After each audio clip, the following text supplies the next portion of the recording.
Сакам кученце, желка и змеи. Јас сакам топол дом. Купете полиса за домакинство од Осигурување Македонија и помогнете за реновирање на еден дом во СОС Детско село. Тука сме. Осигурување Македонија, Виена Insurance Group. Честитки за првата победа, некако делуваше дека имате проблеми во играта, во организацијата и ете на крајот последните 5 минути го пресудија победникот. Тебе кој е твојот впечаток од надпреваров?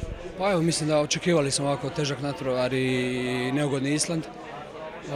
Prije svega prva utakmica, tek još se tražimo u našoj igri i mislim da dobro smo iskoristili to. U prvom poluvremenu smo imali nekih grešaka u obrani, u drugom poluvremenu smo iskoristili neke njihove nedostatke, ali eto oni su se približili i mislim da na kraju smo uz dobru obranu i golmana koji je branio par lopti došli do nekih lakih golova i ne znam, to je prosudilo.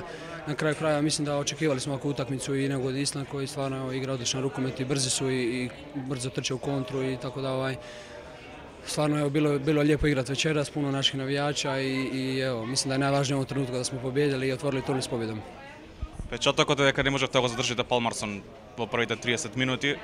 Се подготвувавте ли специјално за него или можеби некоја друга тактика имавте? Pa da, mislim, naglasili smo da je Palmarson pokretač svega njihovog u napadu, međutim, pokazali su i drugi bekovi i drugi igrači da stvarno igraju odlično i koliko god smo se mi fokusirali na Palmarsona, drugi igrači došli do izražaja, tako da mislim da u današnjem rukometu ok, možemo se mi fokusirati na Palmarsona, ali eto, ovo je vrhunski rukomet i svi znaju igrati, tako da na drugom poluvremenu stvarno naglasio da smo odigrali odličnu obranu i izgusili smo sredinu 5-1 plitko i mislim da je to presudilo na kraju, oni su došli do nekih pogrešaka, nisu imali rješenja i eto mi smo iz kontra zabili neke lake golove, odvojili se i eto mislim da je to na kraju presudilo.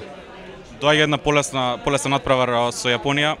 Дали ја гледавте можеби Македонија со Јапонија првиот надпревар?